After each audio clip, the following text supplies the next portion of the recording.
Hey everybody, welcome back to Leosophy. I got three more questions. I'm going to jump right in. Question number one. I'm doing intermittent fasting. Good, me too. Will CBD oil break my fast? Unfortunately, yeah. It does have very few calories, but the carrier oil that it's based in contains enough to break a fast.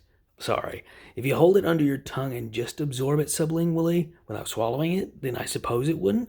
And I'm not really sure if that would affect too much how it functions for you, but the bottom line is the carrier oil does contain a sufficient number of calories to break a fast.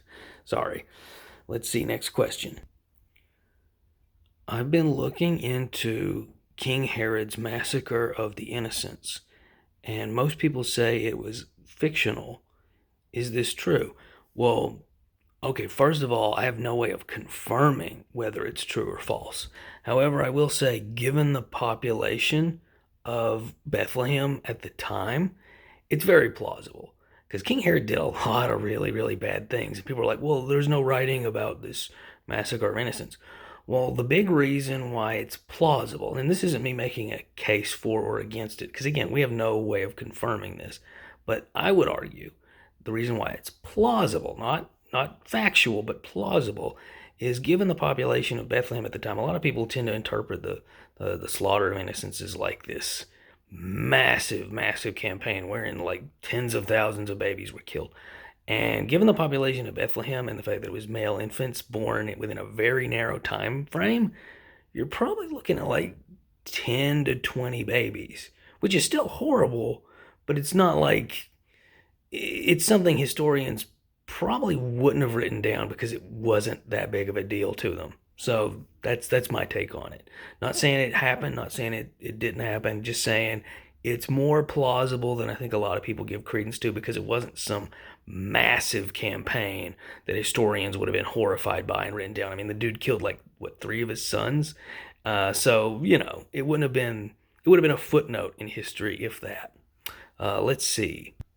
Geothermal or solar or wind.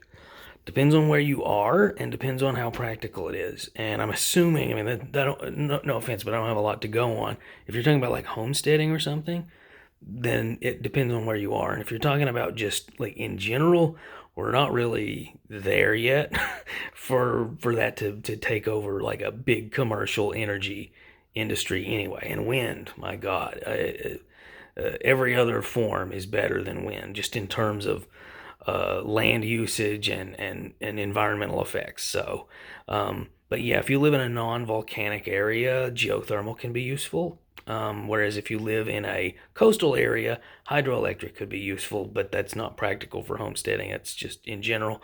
And then solar is useful if you live in an area that is volcanic but gets sufficient sunlight. So it's all kind of up in the air. And there are some great strides being hit in the solar industry, whereas again, wind and geothermal have sort of stagnated in terms of innovation. But yeah, that's all I got. Like, share, subscribe, keep asking questions. Bye.